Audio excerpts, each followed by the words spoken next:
যারা ভোটাররা এটা বিশ্বাস করে ঘৃণার চোখে দেখে। আমি বিশ্বাস করি যে এই অভ্যুত্থানে 98% মানুষ এই অভ্যুত্থানের পক্ষে ছিল। তারা এদেশে গুম খুন করে দেশে পালাই গেছে।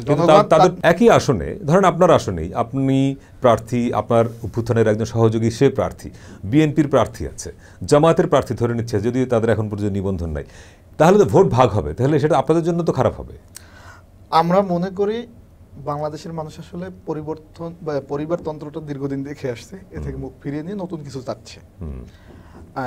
একাধিক যদি রাজনৈতিক শক্তি আমাদের ভিতর থেকে হয়, এটা আমাদের সুস্থতা বাড়াবে। কারণ এখন মানুষ যদি নতুন খুঁজে, নতুন শুধু একটাই প্ল্যাটফর্ম আছে এনসিপি এখন পর্যন্ত, যদি দুইটা আসে তখন আমাদের ভিতর ওই কম্পিটিশনটা তৈরি হবে যে আমি তার থেকে বেশি বেটার দেই, তার থেকে বেশি বেটার। আপনার কি মনে হয় যে বাংলাদেশে মানুষ বছরের পর বছর ধরে যে ধরনের ভোটে অভ্যস্ত, আওয়ামী লীগ বিএনপি, এর বাইরে গিয়ে এনসিপিকে এসে ভোট দিয়ে সরকারে নিয়ে আসবে? আওয়ামী লীগ তো পলিটিক্যালি এক্সিস্ট করে না, তারা এদেশে গুম খুন করে দেশে পালাই গেছে। তাদের যে সমর্থক তো বিপুল, সেই সমর্থকগুলো কি আপনাদেরকে ভোট দেবে? সমর্থক এক জিনিস, ভোটার আওয়ামী লীগের ফিক্সড ভোটার, সেই ভোটগুলো কোথায় যাবে? আপনি দেখবেন ৭১ পরবর্তী সময় দেশে মুসলিম লীগ একটা বড় দল ছিল, তারা কি হয়েছে? তাদের নেতারা যারা গুম খুনের সাথে জড়িত ছিল ম্যাক্সিমাম পাকিস্তান চলে গেছে, কিছু মারা গেছে, কিছু বিচারের আওতায় আসছে।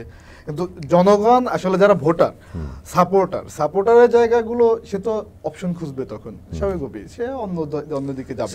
আমরা মনে করি এই জন্য তার অনেকগুলো চয়েস থাকা দরকার। আর আওয়ামী লীগের প্রশ্ন যদি আমি বলি, আওয়ামী লীগের দল হিসেবে আওয়ামী লীগের রায় ৫ আগস্ট হয়ে গেছে, এদেশ থেকে পালাই গেছে।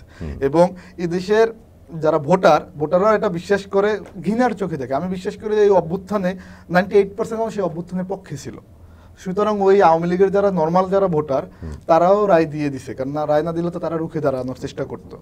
আছে ফ্যাসিবাদী নেতারা, তাদের বিচার হবে, বিচারের প্রক্রিয়া কোথায় কি হবে সেগুলো রাষ্ট্রযন্ত্রের বিষয়।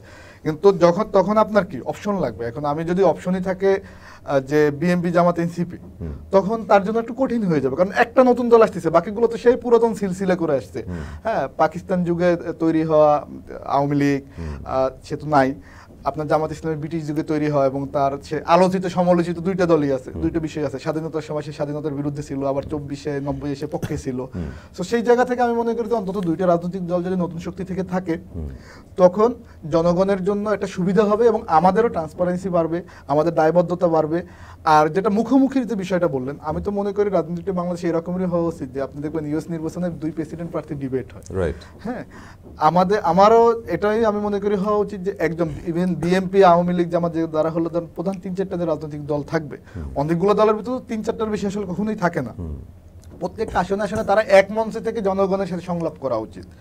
এরকমের যখন একটা হেলদি পরিবেশ তৈরি হবে, তখন আসলে সত্যিকার অর্থে গণতন্ত্র হবে। নাইলে এটা হবে না। যদি কাদা ছেঁড়াছড়ি এরেও পেশি শক্তির যে রাজনীতি আমরা যেটা ৫ই আগস্টের পর বিএনপি থেকে দেখতেছি, নিজেরাই ৭০ জনের উপরে মার্ডার করে ফেলছে, এই রকমের থাকলে তো আসলে রাজনীতি করাটা এই দেশে কখনোই সুন্দর রাজনীতি আসবে না।